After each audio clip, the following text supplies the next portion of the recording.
8 years, 15 games, and lots of memories, fun, drama, controversies, you name it. With the Switch 2 now replacing the original Nintendo Switch as the must-have Nintendo console on the market, it's time to say farewell to a whole generation of Pokémon games once again. When Nintendo first announced the Switch in 2016, confirming that for the first time we wouldn't have a distinction between home consoles and handheld consoles, the future of Pokémon was suddenly blown wide open. Traditionally, mainline Pokémon games had always been released on handheld consoles, with home consoles usually getting the quirky spin-offs and the big blockbuster 3D battle games. But here we were with an all-new system that does both handheld and TV gaming all at once. How would Pokémon games adapt? Now suddenly they had to be suitable for not only small screen, handheld, portable gaming, but also as something that can work on the big screen. As has been the norm for a while now, the Switch console generation was home to 2 generations of main series Pokémon games, Sword and Shield and Scarlet and Violet. I'll talk more about these in just a moment when we explore a full timeline of events of Pokémon on Switch. But before that, I think it's fair to say that the transition from exclusively handheld gaming to hybrid console gaming has been simultaneously bumpy in terms of the series' technical performance and player and critic feedback, but also extremely successful. Both Scarlet and Violet and Sword and Shield have gone on to become Pokémon's second and third best-selling games respectively. Quite clearly, the Switch has been a huge success for the franchise. So, grab a snack, get comfy, let's explore 8 very eventful years of Pokémon on Switch. Overall, we've been treated to 9 major retail releases on Switch, with the upcoming Legend ZA set to be the 10th, although that will be a Switch 2 title as well, of course. Throw in a good handful of digital games and apps as well, and you soon realise that the Switch was home to way more Pokémon games than is the norm for any other home console. So here's a complete rundown of every Pokémon game released on Nintendo Switch in chronological order. Feel free to open up the comments now so you can keep a running list of these as we go along. Let me know which you've played, which you haven't played, which games you'd maybe forgotten about or would like to revisit one day. And of course, feel free to hit that subscribe button if you haven't already, because it's a huge help. Let's dive in. Our first taste of Pokémon on Switch actually came in the form of an enhanced port of a Wii U game, which in itself was a port of a game that had previously been playable in Japanese arcades. Pokkén Tournament DX launched for Nintendo Switch in September 2017, about half a year into the Switch's life. Pokkén Tournament is a fighting game that takes inspiration from Tekken, a fighting series I spent far too many hours enjoying on the PS1 back in the day, that's owned and developed by Bandai Namco Entertainment. That very studio joined forces with the Pokémon Company to bring us this really rather unique Pokémon title that combines elements of traditional 2D and 3D fighting games, having you take control of the Pokémon themselves on the battlefield and shifting between different phases of battle. The Pokémon have a more realistic aesthetic going on. Looking back at this now, it kind of reminds me of the Detective Pikachu movie a little bit. And the attention to detail in the scenery surrounding the battles is a really nice touch in my opinion. It's a very different Pokémon game. It can be a whole lot of fun, and although the online player base will decline as the years go by, I'd still say it's definitely worth picking up just to play through the single player content or with friends locally. The second Pokémon game to launch on Switch was just as unique as the first. Pokémon Quest launched for Switch and mobile devices in May 2018. The game takes place on Tumblecube Island, where all the Pokémon have been turned into cubes. Because why not? Starring the original 151 Pokémon, Quest tasks you with exploring this mysterious island, defeating wild Pokémon and collecting various treasure and loot along the way. You have a drone with you, which is manufactured by Silphco, the company found in Saffron City in the main series games, which is a cool little nod.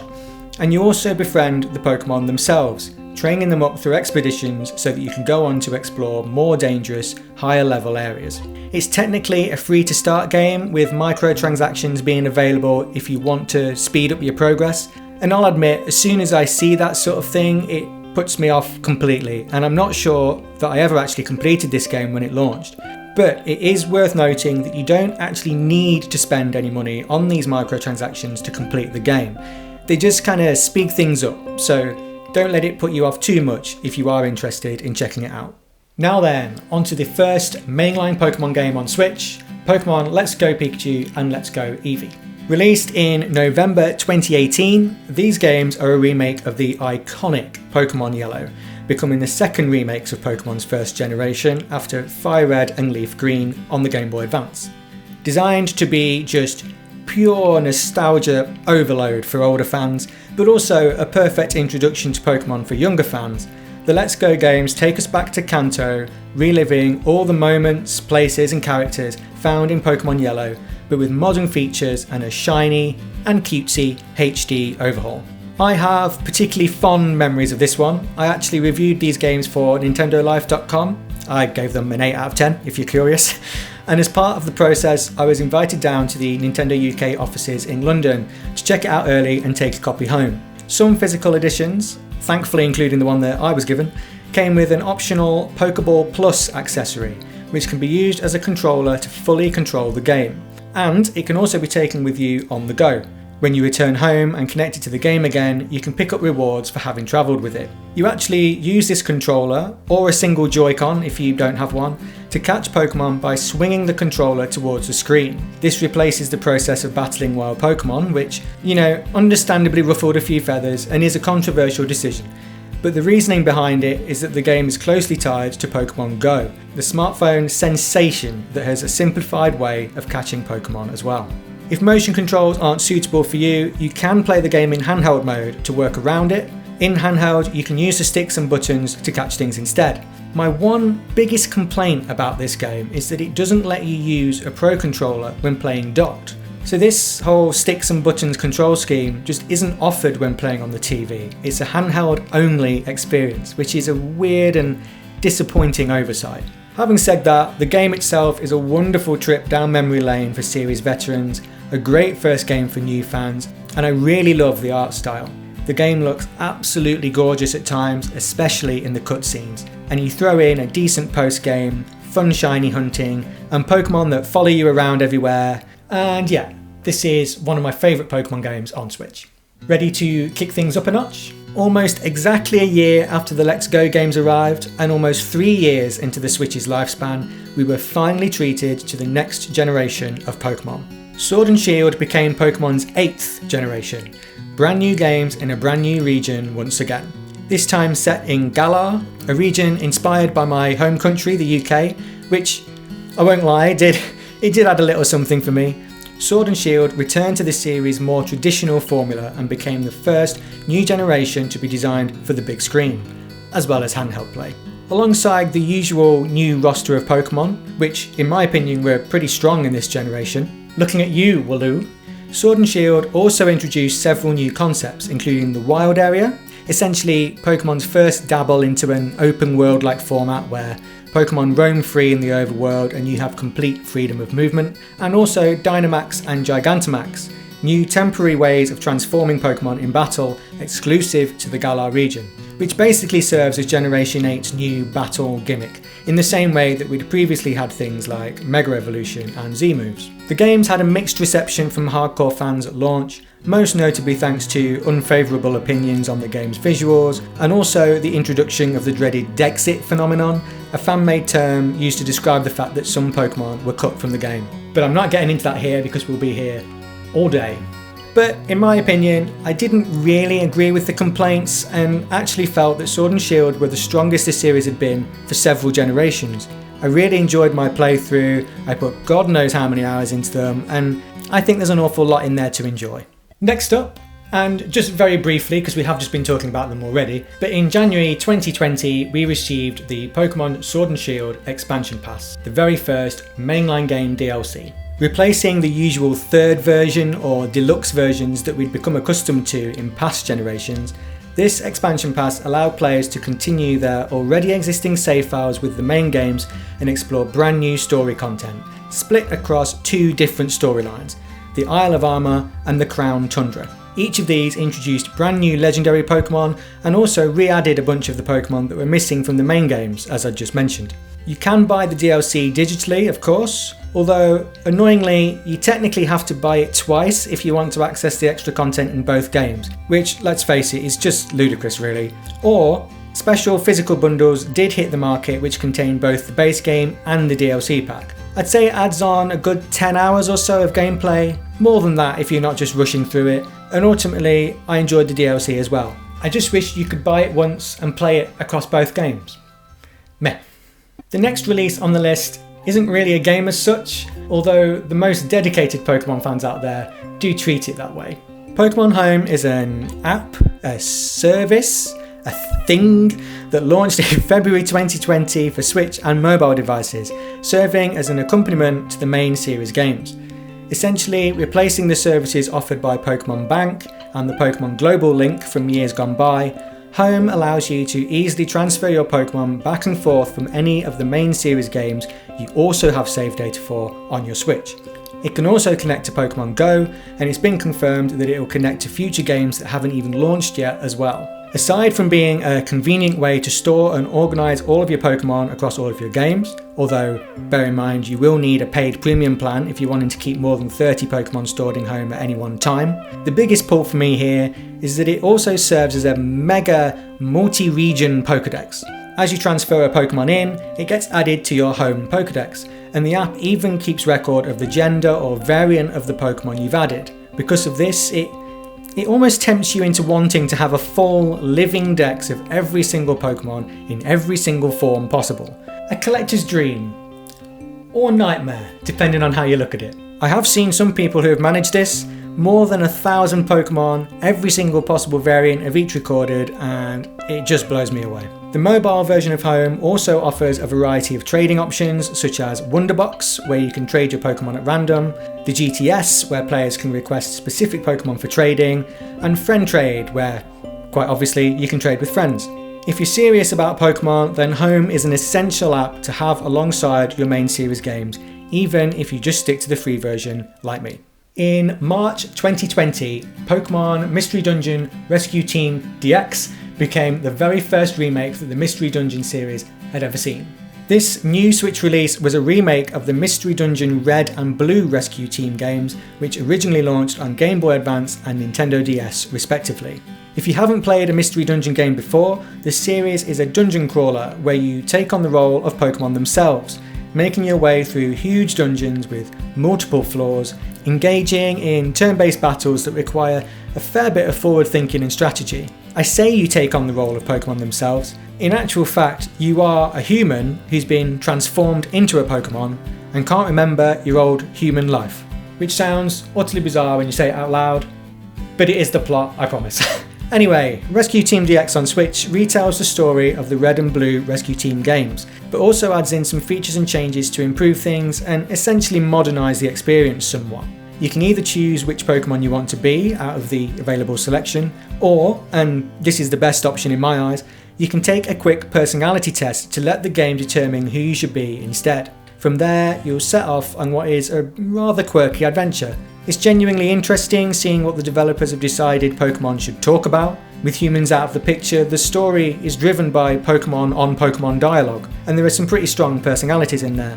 For me personally, I've played plenty of Mystery Dungeon games in the past, and I think the repetitive loop tends to wear me down just a little after a while, so I don't quite consider this series to be up there with my favourites. But having said that, it's really clear to see why they are as popular as they are, and if you've never given this series a go, Rescue Team DX really wouldn't be a bad way to get stuck in.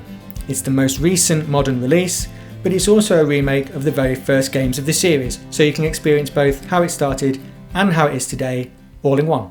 The fourth Pokemon game of 2020 is Pokémon Café Remix, a puzzle game developed by Genius Sonority, which is the company responsible for games like Pokémon Colosseum, Pokémon XD Gale of Darkness, Battle Revolution, and a few more spin-offs as well. The game throws you into owning a brand new cafe that caters to Pokemon as its customers. Your job is to fulfill the orders that these Pokemon customers make, linking icons of Pokemon together in what is a pretty simple and easy to understand gameplay loop. Things do get a bit more adventurous with power-ups, and you can also hire new Pokemon to work alongside you at the cafe after you've served them enough times. Of all the Pokemon games that are available on Switch and on smartphones, I'd say this is right up there as one that I'd actually recommend maybe just playing on your phone.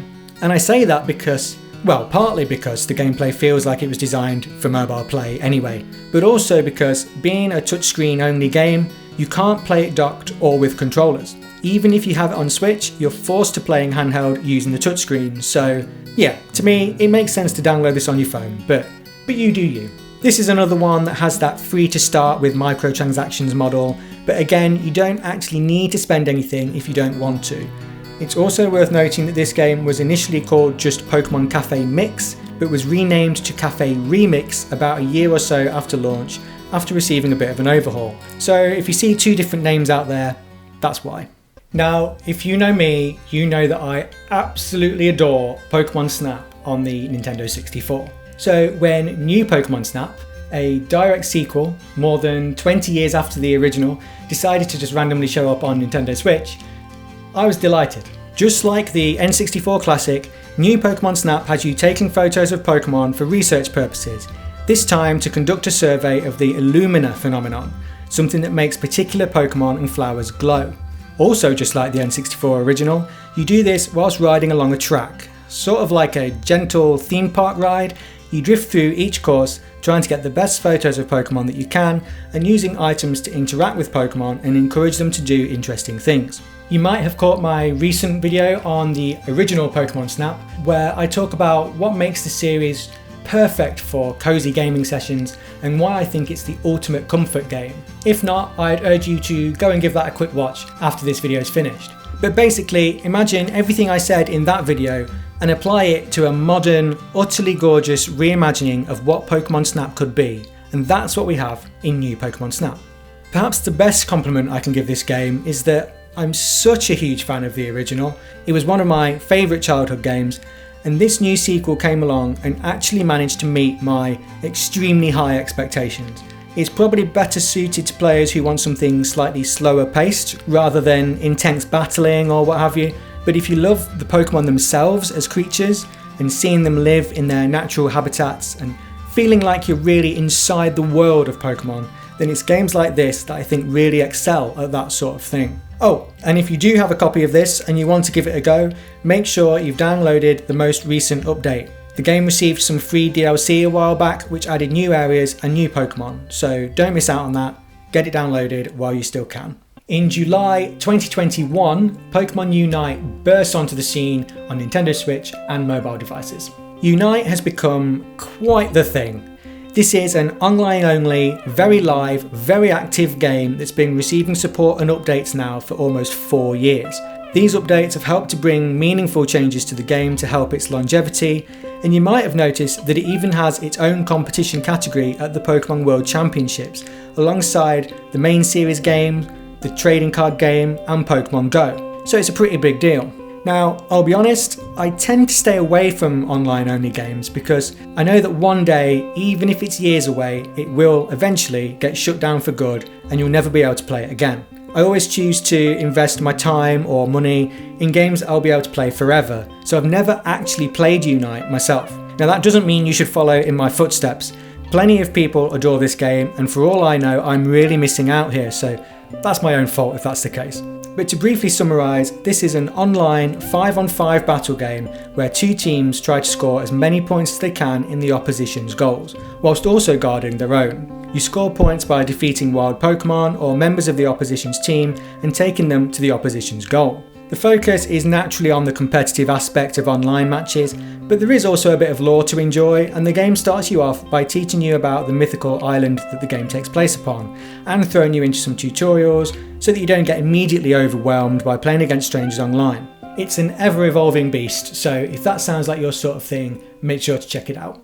Ready for the most random entry on the list? Pokémon TV was, and I say was because as far as I'm aware you can't actually download this anymore, and I think it's vanished from the eShop, but Pokémon TV was an app available on Switch and lots of other devices that allowed you to stream a selection of episodes from the Pokémon anime. I won't spend long on this because you can't even get it anymore, but essentially it did exactly what it says on the tin. It was a decent way of watching episodes or movies that were available, and it actually started life as a website back in 2010.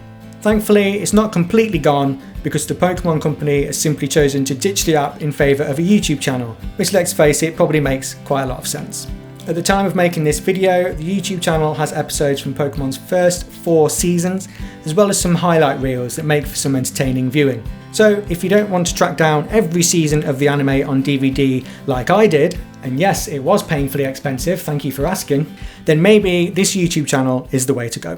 Another controversial remake now, Pokemon Brilliant Diamond and Shining Pearl arrived on Nintendo Switch in November 2021. Remakes of Diamond and Pearl, Pokemon's 4th generation of games that originally launched on Nintendo DS, Brilliant Diamond and Shining Pearl had been anticipated by fans for a long time. Previous main series remakes, so that's Fire Red and Leaf Green, Heart Gold and Soul Silver, and Omega Ruby and Alpha Sapphire, had gone down extremely well.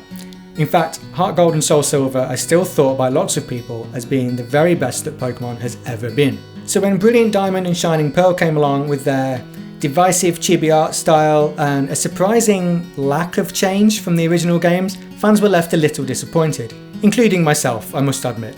It's kind of hard to pinpoint exactly what it is about these remakes that just didn't quite click for me, but I do think it's possibly the fact that they do feel very similar to the originals, but then they're presented in an art style that I personally find less appealing than the originals, that were 14 years old by this time. As all games do these days, they also include modern Pokemon game features that do tend to annoy me a little bit, like the way that the experience share mechanic can't be turned off anymore, and those affection-based perks where your Pokemon can just survive attacks that should defeat it, and can land critical hits all the time because you've raised its friendship. I know plenty of players like these mechanics too, which is fine, but for me they do start to grate on me after a while, and I wish they were just optional. Because they're not optional, and because I'm not a fan of the art style, Brilliant Diamond and Shining Pearl actually turned out to be a less enjoyable way to play Pokemon's 4th generation than the original games did for me, which obviously defeats the purpose of a remake. But this is just my very personal opinion, and even though I'm not as happy with them as I could be, I did still eventually make my way through them, and I can appreciate that there are lots of positives too. Gen 4 itself is fantastic, and if you're playing these games for the first time, I can imagine you really enjoying them. I'll just never be able to shake the feeling that the best Gen 4 experience is probably Pokemon Platinum on the Nintendo DS, and now I guess that won't change. Moving from a game that left me a little deflated to one that left me very pleasantly surprised, Pokemon Legends Arceus launched on Nintendo Switch in January 2022. The first game of what we now know to be a sort of spin-off but still mainline series, Pokemon Legends Arceus, or Arceus, or Arceus, or however it is that you're supposed to pronounce it, is another game based upon Pokemon's 4th generation, but this time serving as a sort of prequel, taking us back to a time when Diamond and Pearl's Sinnoh region wasn't anything like how we know it today. You find yourself transported back in time by Arceus itself, to a time where the Sinnoh region was known as Hisui, in what is genuinely one of the most interesting plot concepts that Pokemon's had in years. Legends Arceus has you essentially creating the region's very first Pokedex. Pokemon trainers aren't as common in this time, especially thanks to the fact that lots of people are actually scared of Pokemon here, thanks to some plot points that I won't ruin too much. So you kind of get the sense that you're one of the first to ever set out on a Pokemon journey. The game's also particularly interesting thanks to its new take on battles, catching Pokemon, and the overworld. I still remember seeing the early trailers for this and just being completely surprised by the fact that finally we were about to experience truly walking amongst Pokemon for the first time. As a trainer, you walk around, crouch to conceal yourself, throw Pokeballs directly at Pokemon, launch your own Pokemon into battle in real time, and whilst all of this might sound a bit basic on the surface, Pokemon hadn't really done this before. Not like this, anyway. It felt fresh, which was something Pokemon desperately needed at the time, and when you throw in a good plot, rewarding exploration, a pretty art style that fits the vibe perfectly, and a really interesting dive into the history of Pokemon lore, which we haven't really seen before, you end up with a game well worth your time. When I played this, my immediate thought was that the Pokemon Legends series needs to continue. This needs to become a thing. Thankfully, Game Freak felt the same, which I'll touch upon towards the end of this video. Unless you've been living under a Geodude for the last few years, you've probably heard and seen a fair amount about Pokemon Scarlet and Violet. The 9th generation of Pokemon, incidentally taking the total number of different Pokemon species to over 1,000, Scarlet and Violet are the latest mainline entries in the series at the time this video goes live. They're a bit of an odd one. They are somehow simultaneously the worst reviewed mainline games in Pokemon history, and they've definitely received the most online backlash that I've ever seen for a mainline Pokemon game as well, yet they're also the second best selling, only behind the original Pokemon Red and Blue in terms of sales. So figure that one out. I've had an interesting time with Scarlet and Violet, and actually I've been going back and forth on whether or not I want to make a whole video just discussing my weird relationship with these games. Let me know if you want me to do that, because I keep putting it off, and maybe if people care enough, I'll have a go. But basically, when these first arrived on Switch in November 2022, I just couldn't finish them. It was the first time I'd played a new mainline Pokemon game and put it down before finishing it. The reason for that, as you may well be able to guess, is that like many other people, I just couldn't get past how disappointing the games were on a technical performance level. And it has to be said that even now, if you're wanting to play these games on an original Switch, you need to be prepared for some surprisingly poor graphics and glitches. Thankfully, I have since replayed them from start to finish, and yes, this time I did finish the whole thing. By pushing through, I discovered that underneath the technical issues and an open world that can feel too empty at times, we do have a game that actually has a lot going for it. The plot, the characters, the Pokemon, and the whole concept of Area Zero, which I wrote off at first before playing it, which I really shouldn't have. All of these things are really, really good. If the games ran a bit better and had more time in development, which is a common complaint that fans have these days, then I think I really would have loved them right from the start. If you happen to have a Nintendo Switch 2, Scarlet and Violet can be played on that system with significantly improved performance, which eradicates some of the issues that plagued the base version on Switch. If you can play them on Switch 2, I definitely recommend it. On the newer console, they're much closer to what they really should have been from the beginning. And when you're done with Scarlet and Violet, there's more Scarlet and Violet. Because yes, just like Sword and Shield, Scarlet and Violet received a DLC expansion. In February 2023, Game Freak released The Hidden Treasure of Area Zero, an expansion DLC containing two parts, the Teal Mask and the Indigo Disc. Just like the Sword and Shield DLC, this pass allows you to continue your Scarlet and Violet save file and explore new story content. And also just like the Sword and Shield DLC, these new expansion parts introduce both brand new and returning Pokemon. It probably makes sense to say, but I definitely urge anyone to play the base game first and make sure you're a fan of it before also splashing out on the DLC, just in case you run into the same issues I did and you get that same feeling that you don't really want to keep going. If you do, you'll be pleased to know that the DLC throws in a solid amount of new storyline, so you can enjoy another decent handful of hours in Scarlet and Violet's world if you wish. And finally, another sequel to a spin-off that offers something a little different. Detective Pikachu Returns. Launching in October 2023, this is a sequel to the original Detective Pikachu game available on Nintendo 3DS. The plot picks up 2 years after the events of the first game, with protagonist Tim Goodman and his partner Detective Pikachu still serving Rhyme City as detectives. Being a detective game, I won't go too much into the plot because that would ruin things, but if you've played the first game or if you've watched the Detective Pikachu movie, you'll probably know what the plot will be focusing on. As for the gameplay itself, you'll be pottering around a variety of locations as both Tim and Pikachu, trying to gather up evidence and solve mysteries. Tim can speak to the humans, Pikachu can speak to the Pokemon, and together you'll soon be putting all of your clues together to get to the bottom of any particular case you're working on. It has to be said that Detective Pikachu is clearly designed to be accessible for a younger audience, so I wouldn't go into this expecting to be stumped by fantastic puzzles and detective work. Instead, you'll likely find yourself knowing how things are going to play out before they actually do, which obviously isn't ideal. The main selling point for older players is probably the fact that, like new Pokémon Snap or the background of Pokkén Tournament, you get a glimpse into Pokemon just living their lives.